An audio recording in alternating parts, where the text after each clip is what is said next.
Hello welcome and welcome back to crazy Mandy. आप सबका बहुत बहुत स्वागत है एक और नई वीडियो में। और आज हम बात करेंगे विनेश फोगाट के बारे में, जो हमारी तरफ से यानी कि इंडिया की तरफ से पेरिस ओलंपिक में कुश्ती में खेल रही थी और अभी एन मोमेंट पर उनको डिस्क्वालीफाई कर दिया गया है सिर्फ और सिर्फ 100 ग्राम बढ़े हुए वेट की वजह से। ये बहुत ही ज़्यादा हमारे लिए दुखदायक खबर है, पर कुछ मीडिया हाउसेस की इसके प्रति कुछ और ही प्रतिक्रिया है। एक बार आप वो पहले, फिर हम आगे बात करेंगे इस चीज के बारे में। लेकिन मुझे आप एक बात बताइए ना, मैं एग्जाम देने जा रही हूं।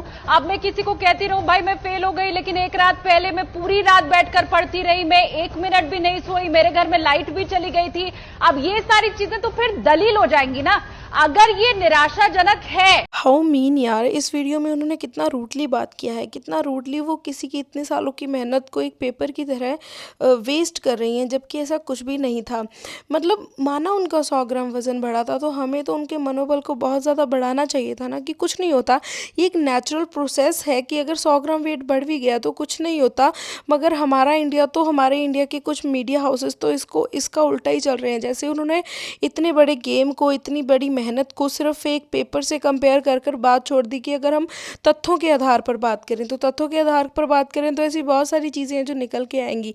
पहले भी ओलंपिक में कुश्ती में ऐसे बहुत सारे प्लेयर्स हुए हैं जिनका वेट बढ़ा था और उनको माफ़ कर दिया गया था, पर इस बार सिर्फ 100 ग्राम वज़न बढ़ने के बाद भी उनको इतना ज़्यादा क्रिटिसाइज़ किया गया। 3 मुकाबले जीतने के बाद भी उनको गेम से बाहर कर दिया गया।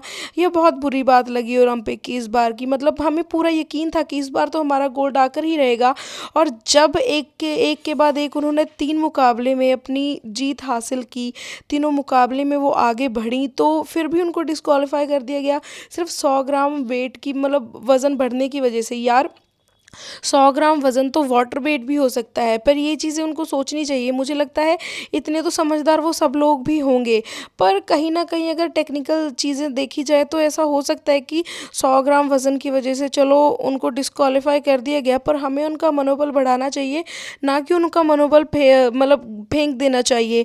अगर हम बात करें विनेश फोगाट के बारे में, तो वो हरियाणा की प्लेयर हैं जो कि कुश्ती में खेल रही थी, फ्री स्टाइल कुश्ती में खेल रही थी 50 केजी वेट के अंदर। पहले जब उन्होंने 3 अपनी पहली गेम्स खेली, मतलब 3 बार वो कुश्ती लड़ी, तो उनका वेट था 49.9 केजी, जिसकी वजह से वो तीनों गेम्स खेल पाई। और उसके बाद उसका वजन बढ़कर हो गया 50.100 ग्राम्स, मतलब 100 ग्राम्स बढ़ गया था। वैसे तो वेट ज़्यादा बढ़ा था खाना खाने के बाद, पर ये चीज़ आप इस वीडियो में देखिए कि वो कितनी अच्छे से क्लियर कर रहे हैं। Weight at the end of the semi-finals in the evening was found to be 2.7 kilograms more than the allowed weight, and the team and the coach started off their usual process, which is of course limitation of water, no food, and you started with the whole process of sweating it out. And typically, you require some amount of time for that, but unfortunately we didn't have too much time. We had just 12 hours. If we maybe had a few hours more, we could have achieved that 100 grams, but we ऐसा नहीं है कि विनेश के साथ ऐसा पहले कभी नहीं हुआ था। एक बार पहले भी ऐसा हुआ था 2016 में, जहाँ पर वो ओवरवेट पाई गई थी।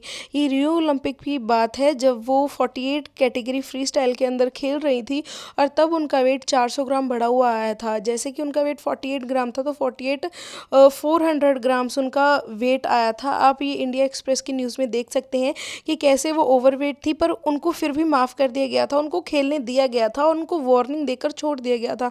क्योंकि कई बार खिलाड़ियों के साथ ऐसी चीज़ें होती हैं और उनको बोला गया था कि ये लास्ट वार्निंग है, आगे से ऐसा नहीं होना चाहिए। उसके बाद स्पोर्ट्स स्टार ने एक आर्टिकल भी छापा जिसमें कुछ ऐसा लिखा हुआ था कि आमतौर पर विनेश का वज़न 57 किलोग्राम रहता है। उन्होंने वज़न घटाया 50 किलो किया ताकि वो उस एज ग्रुप में हिस्सा ले सके। टूर्नामेंट के पहले दिन उनका वज़न 49.900 ग्राम था, लेकिन दूसरे दिन उनका वज़न बढ़कर मतलब मुश्किलें आनी शुरू हो गई। थोड़ा सा भी खाते पीते थे अगर वो, उनका वेट 53 किलोग्राम हो जाता था।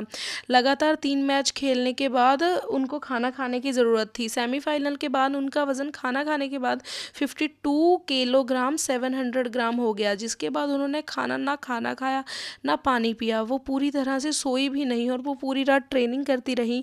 उन्होंने अपना वज़न कम किया 50 किलोग्राम, मतलब 50 किलो 100 ग्राम कर लिया था। उसके बाद उसके लिए उन्होंने बहुत कुछ किया था, जिसमें इसके बारे में बताया गया है। तो देखो यार, उन्होंने कितनी मेहनत उन्होंने की थी, हम इस चीज़ के बारे में सोच भी नहीं सकते हैं। और उन्होंने बहुत मेहनत की थी। एंड टाइम पर तो वो इतनी ज़्यादा परेशान हो गई थी, उन्होंने अपनी ड्रेस में चेंजेस किए, अपने बाल तक कटवा दिए, अपना खून तक निकाल दिया। यार कोई इतना नहीं कर सकता अपने देश के बारे में। मतलब वो इतनी ज़्यादा डेडिकेटेड हो गई थी, 3-3 प्लेयर्स को उन्होंने हरा भी दिया था। उसके बाद बहुत सारे सवाल आते हैं कि क्या ये चीज़ किसी की साजिश हो सकती है? क्या उनको जानबूझकर फँसाया गया था? क्या उनका वेट जानबूझकर किसी चीज़ से बढ़ाया गया था? तो इसको लेकर भी हमारे पास एक रिकॉर्डिंग है, जिसमें एक पत्रकार हैं जो वहाँ पर बता रहे हैं कि कैसे ये साजिश नहीं हो सकती। एक बार आप उनकी बात भी सुन लीजिए ताकि आपको कुछ क्लियर हो सके। जानना चाहूंगा ये थ्योरी पहले तो आई कहाँ से है, और दूसरी बात ये थ्योरी कैसे वैलिड है कि साजिश क्या हो सकती है? किसी ने उनको जबरदस्ती कुछ खिला दिया, कुछ उनको ऐसा हो सकता है? नहीं, क्योंकि मैं आपको इतना बता दूं कि जो यहाँ पर भी जो नेशनल कोच हैं मौजूद हैं भारतीय टीम के, और जो बाकी के लोग हैं वो तकरीबन रात 11:30 बजे तक थे उनके साथ। उसके बाद वो चले गए थे, और तब तक उनको ये नहीं पता था कि उनके वेट की दिक्कत है। ठीक है, तो ये अगर किसी को मालूम था तो ये बहुत ही लिमिटेड लोगों को मालूम था कि उनकी वेट की दिक्कत हो रही है। और पूरी रात उन्होंने हर मुमकिन कोशिश करी, उनसे जो बन पड़ा कि विनेश का वेट जो है वो काफी सिर्फ यही एक बार नहीं है जहाँ पर फोगाट ने बहुत सारा मतलब दर्द झेला है। उससे पहले भी जो सेक्सुअल असॉल्ट वाली बात हुई थी, उसमें उस धरने में भी वो थी और वहाँ पर भी उन्होंने बहुत कुछ झेला था। यार इस टाइम पर हमारे प्रधानमंत्री को, हमारी सरकार को हमको कुछ करना चाहिए, क्योंकि ये चीज़ बहुत अनफेयर है। सिर्फ 100 ग्राम की वजह से आप किसी खिलाड़ी की इतने सालों की मेहनत पर पानी फेर रहे हो, ये नहीं होना चाहिए। मुझे लगता है इस पर सबको आवाज़ उठानी चाहिए, क्योंकि वो हमारे देश की बेटी थी। हमें आज लग रहा था, मतलब कल लग रहा था कि हमारे देश का खाता खुल जाएगा और हमें गोल्ड आएगा, पहली बार हमारे इंडिया को गोल्ड आएगा कुश्ती में। पर ये सपना तभी टूट गया सिर्फ 100 ग्राम की वजह से। यार अगर वो सारे बाल काट देती तो शायद उसका 100 ग्राम हो जाता। 100 ग्राम वज़न कितना होता है यार? हम एक गिलास पानी पी लें तो भी हमारा 100 ग्राम वज़न बढ़ सकता है। पर उसके बाद चलो उनका मनोबल टूटा, उसके बाद वो हॉस्पिटल में एडमिट भी हुई डिहाइड्रेशन की वजह से, क्योंकि उन्होंने बहुत देर से पानी नहीं पिया था। यार सल्यूट है इस लड़की को, इस लड़की ने देश के लिए क्या क्या कर दिया, ओलंपिक में जीतने के लिए इसने क्या क्या किया। हमारी नज़रों में तो ये पहले ही हीरो बन चुकी है। मुझे लगता है कि आप सबकी नज़रों में भी ये हीरो बन चुकी होंगी। तो आपका इस चीज़ के बारे में क्या विचार है, आप मुझे ज़रूर बताइएगा। अपनी भारत की बेटी के बारे में आप क्या सोचते हैं, आपको क्या लगता है, ये चीज़ें आप कमेंट में ज़रूर बताइएगा, क्योंकि ये देश की बेटी है और आज हम सबको इसके लिए खड़ा होना ही पड़ेगा। क्योंकि अगर आज हमारी सरकार खड़ी ना हुई तो हो सकता है कि कल को ओलंपिक्स में जाने से कोई भी डरे, क्योंकि यहाँ पर इतना रेसिज्म है, इतना कुछ हो रहा है। इस चीज़ के बारे में सबको बोलना चाहिए, कोई ना कोई एक्शन ज़रूर लेना चाहिए। तो ये थी मेरी वीडियो। होप करती हूँ कि आपको ये वीडियो बहुत पसंद आई होगी, और अगर आपको ये वीडियो पसंद आई है तो वीडियो को लाइक कीजिएगा, चैनल को सब्सक्राइब कीजिएगा और वीडियो को शेयर ज़रूर कर दीजिएगा, क्योंकि ताकि आगे भी लोगों को पता लगे कि कैसे हमारे देश की बेटियां ओलंपिक में जाती हैं और कैसे वो जीत कर आती हैं। क्योंकि पहले तो उन्होंने 3 जनों को हरा ही दिया ना था ना, तो इसकी वजह से वो अब भी हमारी नज़रों में हीरो हैं। और मुझे लगता है कि आने वाली टाइम में भी हमारा देश उनको ऐसी एक्सेप्ट करेगा, उनको हीरो ही मानेगा। और ये जो कुछ बकवास मीडिया हाउसेस वाले हैं जो उनको गलत ठहरा रहे हैं, वो उनकी मेहनत नहीं देख रहे हैं, क्योंकि इसके पीछे उन्होंने कितनी मेहनत की है या तो वो उनको पता है या उनके परिवार को। तो thank you for watching this video. Okay, मिलते हैं।